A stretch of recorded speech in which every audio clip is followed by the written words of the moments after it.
हाँ तो स्टूडेंट्स, आज अपन स्टार्ट करेंगे क्लास 12 की अकाउंटेंसी, जिसका फर्स्ट चैप्टर है चैप्टर नंबर फर्स्ट,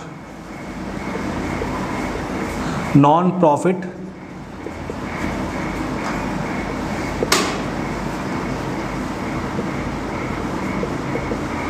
ऑर्गेनाइजेशन, लाभकारी संस्था है।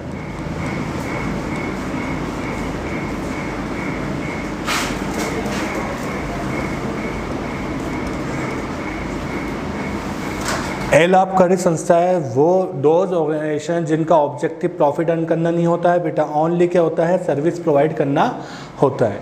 इनका मकसद क्या होता है, प्रॉफिट अर्न करना नहीं होता है, सिर्फ फैसिलिटी प्रोवाइड करना ही है, सर्विस प्रोवाइड करना होता है, जिसके अंदर अपन के आती हैं जैसे हॉस्पिटल, स्कूल, मंदिर, मस्जिद या एनजीओ, ये सब क्या आती हैं, नॉन प्रॉफिट ऑर्गेनाइजेशन के अंदर आती है। क्योंकि आपको आगे ही दिख रहा होगा प्रॉफिट के आगे नॉन है। नॉन का मतलब कोई प्रॉफिट अर्न करने की कोई ऑब्जेक्टिव नहीं है। लाभकारी संस्थाएं कहलाती हैं, यानी कि नॉन प्रॉफिट ऑर्गेनाइजेशन कहलाती हैं, जिसको अपन क्या कहते हैं, एनपीओ भी बोलते हैं। बेटा ये आपका जब कोर्स चेंज हुआ है तो ये हो सकता है 10 मार्क्स का, अभी अपन पॉसिबिलिटी लगा सकते हैं क्योंकि अभी अपने पास ब्लूप्रिंट अवेलेबल नहीं है, लेकिन जिस अकॉर्डिंग एनसीईआरटी का पैटर्न देता है तो ये चैप्टर आता है बेटा 10 मार्क्स का आपका, जिसमें से 6, 3 और 1 मार्क्स के क्वेश्चन बनने के ज़्यादा चांसेस होते हैं।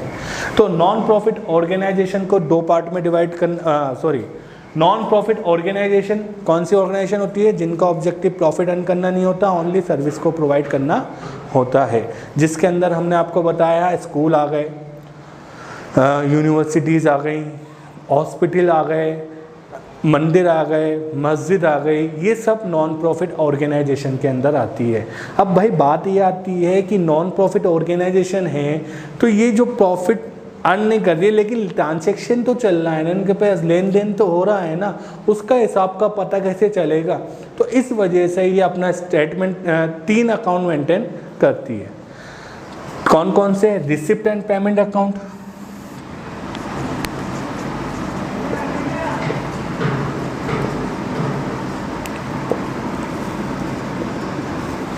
दूसरा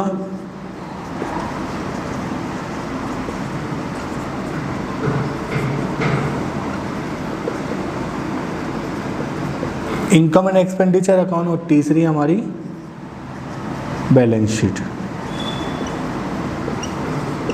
कौन कौन सा अकाउंट मेंटेन करती है बेटा, receipt and payment account maintain करती है, income and expenditure account maintain करती है, और क्या बनाती है, स्टेटमेंट बनाती है, किसका, बैलेंस शीट का। इसका फॉर्मेट अपन पढ़ लेते हैं। फॉर्मेट क्या है इन तीनों के, कैसे बनते हैं ये। सबसे पहले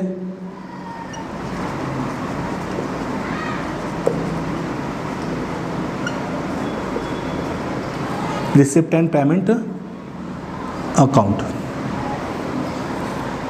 डेबिट साइड में रिसिप्ट, क्रेडिट साइड में payment, amount.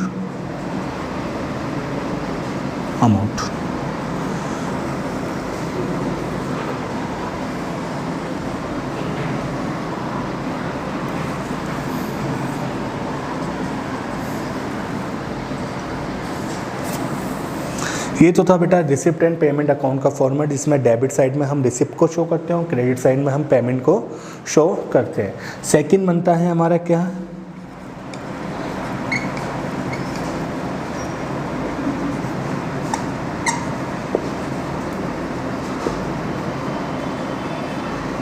Income and expenditure account. Income and expenditure account में डेबिट साइड में हम शो करते हैं एक्सपेंडिचर को, अमाउंट, और क्रेडिट साइड में शो करते हैं हम इनकम को।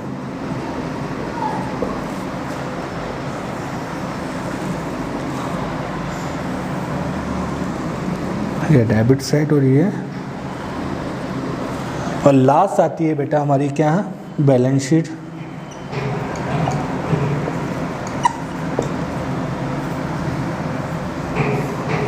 बैलेंस शीट में आप जानते हैं लायबिलिटीज़, लेफ्ट हैंड पे क्या लिखते हैं आप, liabilities amount, okay. Right hand पे लिखते हैं आप एसेट्स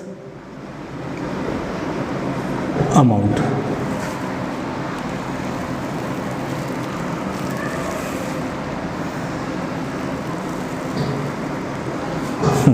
तो 3 अकाउंट मेंटेन करती है नॉन प्रॉफिट ऑर्गेनाइजेशन। कौन कौन से बेटा, receipt and payment account, income and expenditure account और बैलेंस शीट। बैलेंस शीट के अंदर डेबिट क्रेडिट नहीं होता है क्योंकि ये क्या है, हमारा स्टेटमेंट है बेटा। क्या है, स्टेटमेंट है। अब बात आती है रिसिप्ट एंड पेमेंट अकाउंट जो बनाते हैं अपन, तो 11 में आप बनाते थे कैश अकाउंट, और कैश अकाउंट का जो नेचर होता था वो कैसा होता था बेटा, रियल अकाउंट की तरह होता था। वैसे ही रिसिप्ट एंड पेमेंट अकाउंट का नेचर भी कैसा होता है, रियल अकाउंट। रियल अकाउंट में क्या करते थे आप, what come in debit what goes out credit. क्या करते थे आप, जितने जो चीज़ आ रही है व्हाट्स कम इन, जो भी चीज़ हमारे पास आती है उसको क्या करते हैं, डेबिट करते हैं, व्हाट गोज आउट क्रेडिट करते हैं। लेकिन ओनली कैश ट्रांसेक्शन, कौन सा ट्रांसेक्शन, कैश, कैश में आ रहा है, कैश में जा रहा है। क्रेडिट ट्रांसेक्शन को रिकॉर्ड इसके अंदर नहीं किया जाता है। क्लियर। नेक्स्ट है अपना क्या बनता है, इनकम एंड एक्सपेंडिचर अकाउंट बनता है। इनकम एंड एक्सपेंडिचर अकाउंट का जो नेचर होता है बेटा, वो होता है नॉमिनल अकाउंट की तरह। किसकी तरह,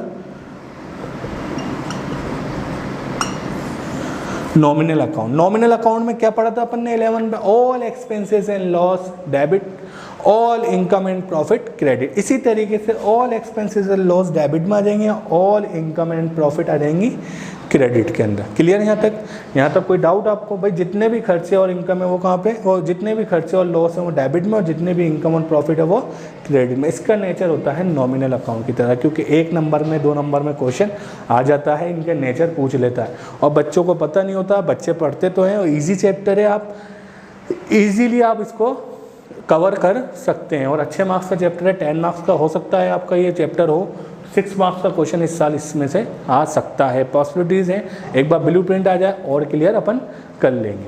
तो बेटा तीनों क्लियर हो गए आपको। बैलेंस शीट के अंदर आप लाइबिलिटी, जो भी आपकी रिस्पॉन्सिबिलिटी वो लाइबिलिटी में लिखते हो, और एसेट्स के अंदर जो भी आपकी वर्ड विद ऑन जो आपका खुद का है वो कहाँ पे लिखते हैं आप, एसेट्स के अंदर लिखते हैं।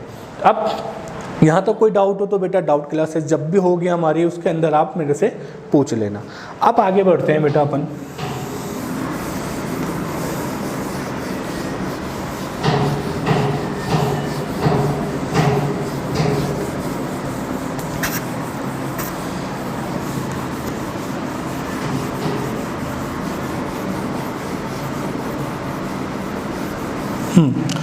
तो बेटा अब अपन पढ़ेंगे receipt and payment account, income and expenditure account और बैलेंस शीट के आपने फॉर्मेट देखे, आपने उसका नेचर भी देख लिया और आपने कौन कौन सी चीज़ उसमें रिकॉर्ड की जाती है वो भी देख लिया।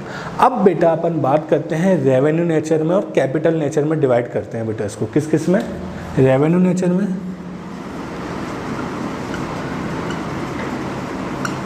और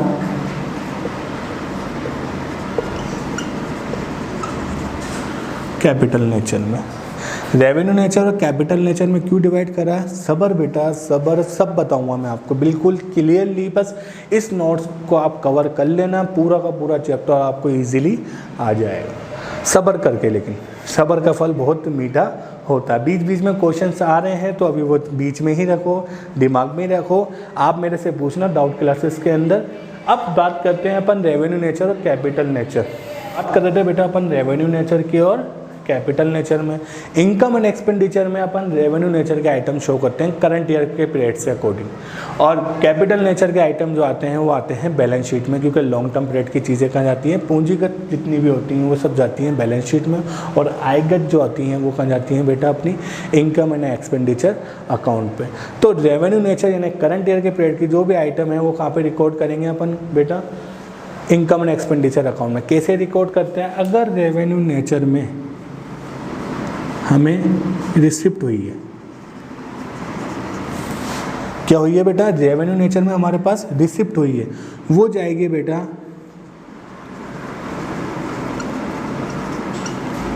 income side of income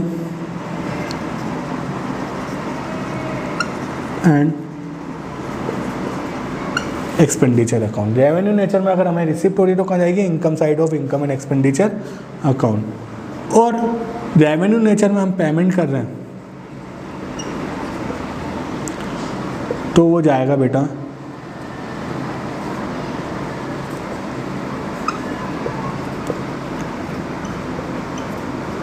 expenditure side of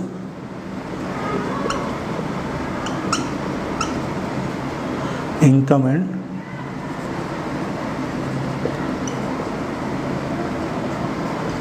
expenditure account में। भाई रेवेन्यू नेचर में अगर हमारे को रिसिप्ट हुई तो कब जाएगी, इनकम साइड जाएगी, इनकम एंड एक्सपेंडिचर अकाउंट में।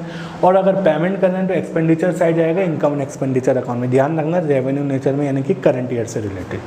अब बात करते हैं कैपिटल नेचर में। कैपिटल नेचर में बेटा अगर हमें रिसिप्ट हुई है, क्या हुई है, रिसिप्ट, वो जाएगी बेटा हमारी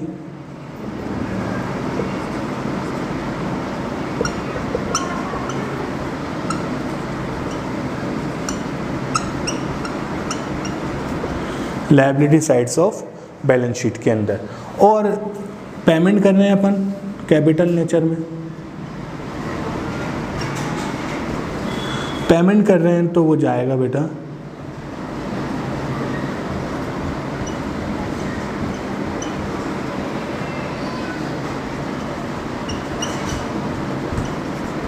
asset side of balance sheet. अब आपके दिमाग में क्वेश्चंस आ रहे होंगे, आने तो क्वेश्चन आना अच्छी बात है, क्वेश्चंस आ रहे हैं तो आपके दिमाग में क्वेश्चंस आ रहे होंगे, अच्छी बात है, क्वेश्चन आ रहे हैं यानी समझ में आ रहा है। तो कैपिटल नेचर में रिसिप्ट हो रही तो लायबिलिटी साइड में शो कर रहे हैं अपन बैलेंस शीट में, और पेमेंट कर रहे हैं तो कहाँ शो कर रहे हैं अपन, एसेट साइड में शो कर रहे हैं बैलेंस शीट के अंदर। अब होता क्या है बेटा, अब आपके दिमाग में क्वेश्चन ये आ रहे हैं कि सर लायबिलिटी तो हमारी रिस्पॉन्सिबिलिटी होती थी, व्हाट वी ओइंग जो हमें चुकाना है, लेकिन यहाँ रिसिप्ट हो रही है और रिसिप्ट हम शो कर रहे हैं लायबिलिटी साइड्स में। सर ये कैसे पॉसिबल है सर? तो बेटा रिसिप्ट का कहने का मतलब है जैसे कि फॉर सपोज आपने लोन लिया, क्या लिया, लोन लिया, लोन लिया तो क्या हुआ, आपको रिसिप्ट हुए ना पैसे, तो कहाँ पे आएंगे बेटा, लायबिलिटी साइड्स में आएंगे। और लोन कहाँ शो करते हैं, रिस्पॉन्सिबिलिटी हमें चुकाना तो कहाँ शो करते हैं, लायबिलिटी साइड में। हाँ, इसी तरीके से पेमेंट कर रहे हो, पेमेंट आप करो सर व्हाट वी नो में, जो मेरा खुद का है वो तो मेरी एसेट्स है, तो ये मैं पेमेंट कैसे करूँगा? तो बेटा पेमेंट करके ही तो चीज़ें खरीदोगे ना आप। आपने बिल्डिंग परचेज करी तो आपने पेमेंट करा, तो इसलिए अपन कहाँ शो कर रहे हैं, asset side of balance sheet के अंदर शो कर रहे हैं। यहाँ तक कोई डाउट बेटा आपको? अब आगे चलते हैं, हमें दोनों पॉइंट क्लियर हो गए, रेवेन्यू नेचर और कैपिटल नेचर। रेवेन्यू नेचर की रिसिप्ट, कैपिटल नेचर की रिसिप्ट जारी है, इनकम रिसिप्ट जारी है इनकम साइड, पेमेंट जा रहा है एक्सपेंडिचर साइड। इसी तरीके से कैपिटल नेचर में रिसिप्ट हो रही है लायबिलिटी साइड, और कैपिटल नेचर का पेमेंट जा रहा है एसेट्स साइड। अब आगे चलते हैं,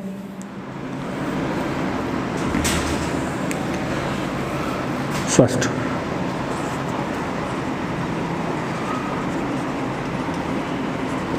स्मॉल अमाउंट, बिग अमाउंट। अगर आपको रिसिप्ट हो रही है स्मॉल अमाउंट में तो वो जाएगा आपका इनकम एंड एक्सपेंडिचर अकाउंट में, और बिग अमाउंट है तो जाएगा बैलेंस शीट के अंदर। अब क्वेश्चन ये उठता है कि सर स्मॉल अमाउंट तो कितना छोटा, बिग तो कितना बड़ा, आप कैसे पता लगाएं? तो इसको अपन टॉपिक को क्लियर करेंगे सेकंड वाले पॉइंट से। देखिए रिसिप्ट हुई हमें,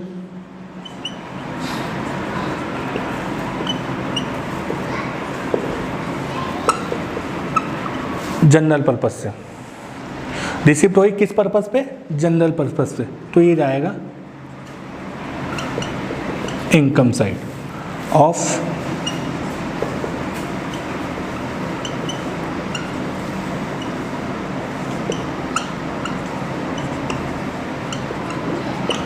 इनकम एंड एक्सपेंडिचर अकाउंट। अगर आपको रिसिप्ट हो रही है कौन से पर्पस में, जनरल पर्पस में, तो वो जाएगी income side of income and expenditure account. और आपको अगर रिसिप्ट हो रही है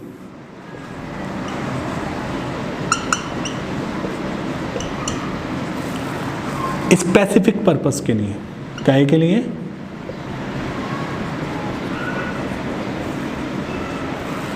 स्पेसिफिक पर्पस पे, तो वो जाएगी बेटा हमारी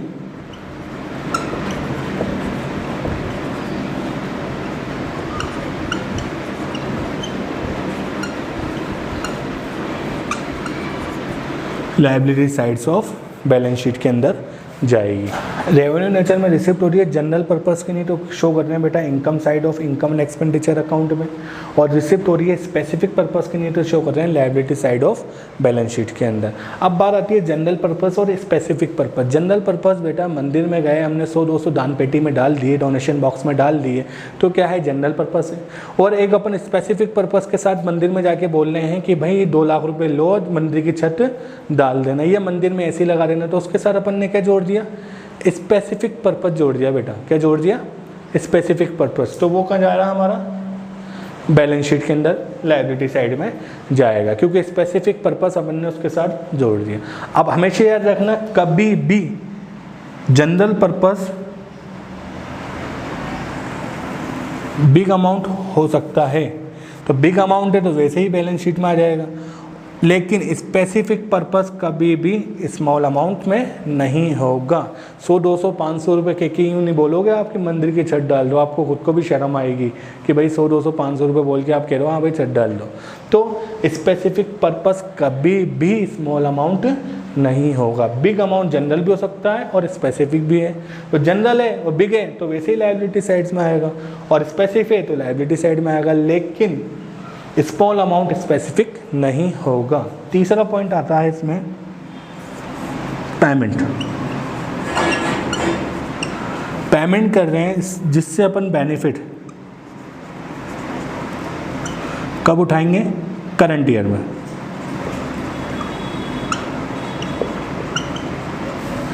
पेमेंट करने से बेनिफिट बेटा अपन अगर करंट ईयर में उठाएंगे तो वो जाएगा expenditure side of income and expenditure account में, जबकि यहाँ पे पेमेंट करने से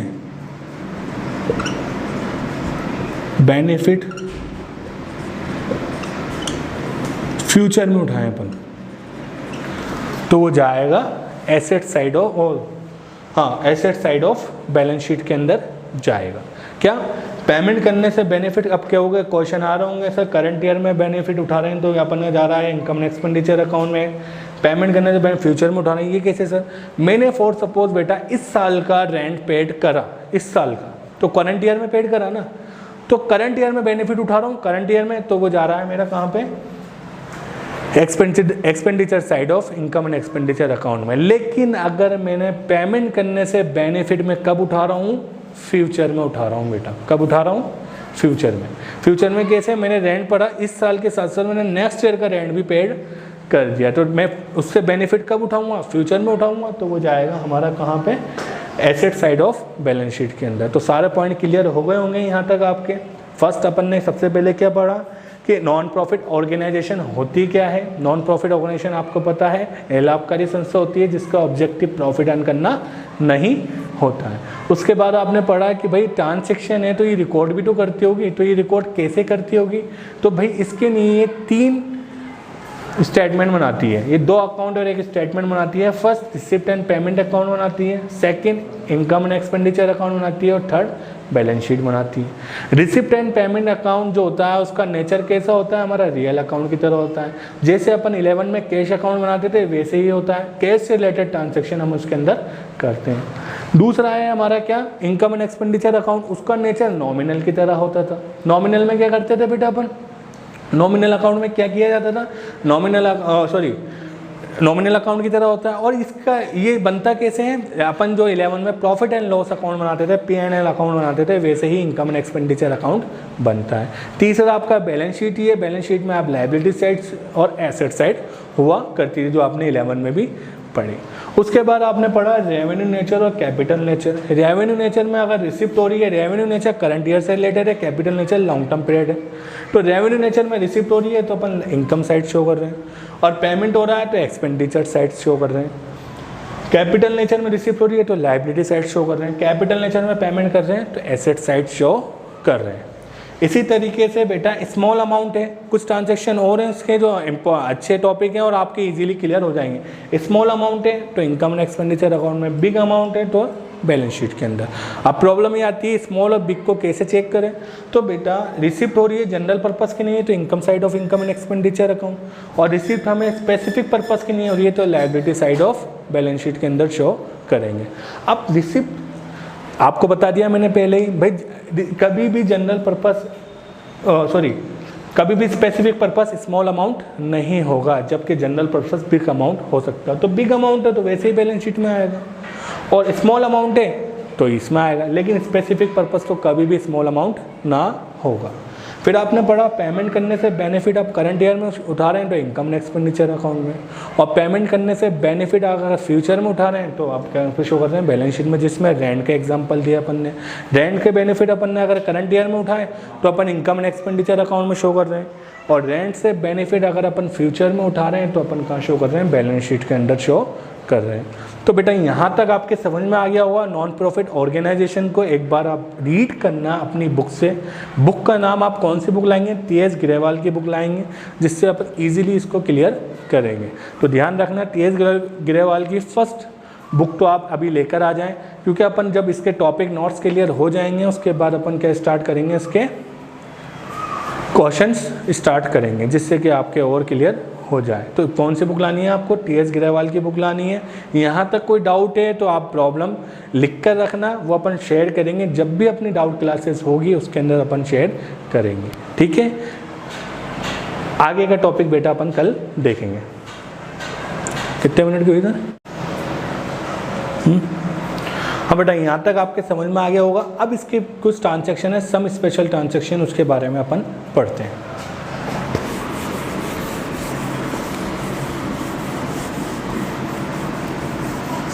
कौन सी क्लास का पढ़ा रहे हो? 12th। तो बेटा अपना अब टॉपिक आता है सम स्पेशल ट्रांजैक्शन।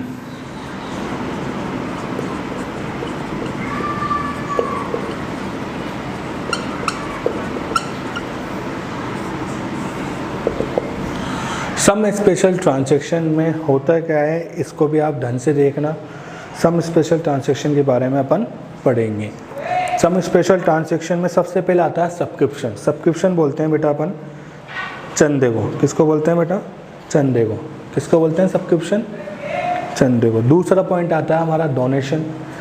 डोनेशन बोलते हैं अपन दान को। फिर लेगेसी, लेगेसी के बाद entrance fees, life membership fees, इसके बारे में अपन पढ़ते हैं। तो सबसे पहला पॉइंट है हमारा सब्सक्रिप्शन। सब्सक्रिप्शन किसको बोलने हैं अपन? चंदे को। चंदा सब्सक्रिप्शन को दो पार्ट में डिवाइड करो। अगर आपको रिसिप्ट हो रही है, क्या हो रही है? रिसिप्ट हो रही है, और किस लिए हो रही है? जनरल पर्पस, तो वो जाएगी आपकी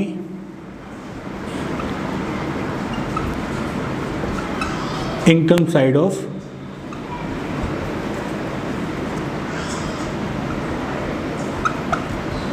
इनकम एंड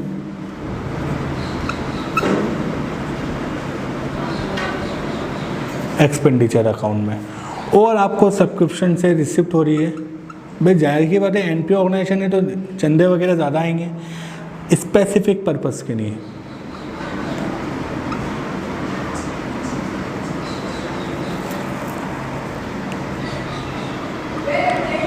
तो वो जाएगी हमारी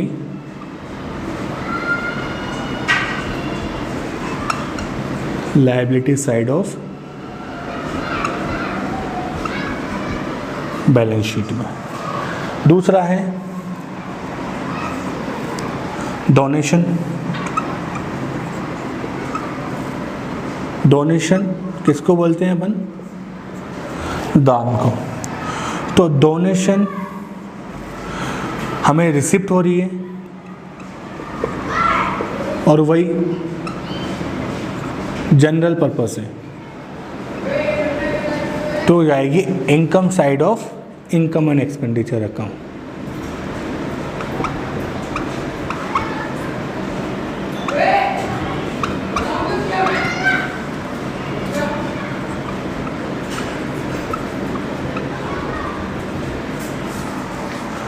और रिसिप्ट हो रही है हमारे को, और कौन सा पर्पस है?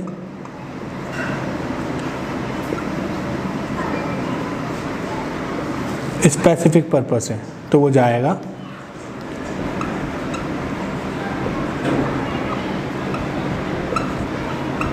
Liability side of balance sheet. ठीक है बेटा, यहाँ तक सब्सक्रिप्शन में अगर रिसिप्ट हो रही है जनरल पर्पस है, या फिर आप मान लो स्मॉल अमाउंट है जनरल पर्पस की नहीं तो income side of income and expenditure account, और रिसिप्ट हो रही है स्पेसिफिक पर्पस है और बिग अमाउंट है तो वो जाएगा liability side of balance sheet. अगर जनरल पर्पस की जगह फॉर सपोज जनरल पर्पस के साथ साथ बिग अमाउंट होता, रिसिप्ट कैसे हो रही होती है बिग अमाउंट में, बड़ा अमाउंट होता, तो वो फिर इनकम साइड में नहीं आता, वो कहाँ पर चल जाता है लायबिलिटी साइड में चल जाता है बैलेंस शीट के अंदर। इसी तरीके से हमारे डोनेशन में रिसिप्ट हो रही है तो general purpose income side of income and expenditure account, और रिसिप्ट स्पेसिफिक पर्पस की नहीं हो रही तो liability side of balance sheet के अंदर चली जाएगी। यहाँ तक बेटा आपके क्लियर हो गया होगा। तीसरा पॉइंट आता है हमारा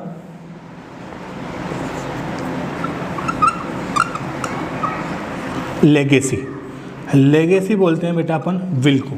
विल क्या होती है? जायदाद किसकी होती है? जो बड़े बड़े पूंजीपति होते हैं उनकी क्या होती है? लेगेसी होती हैं, जो क्या करते हैं वो अगर डेथ हो जाती है तो वो क्या करते हैं कि अपनी प्रॉपर्टी को ट्रस्ट में डोनेट कर जाते हैं।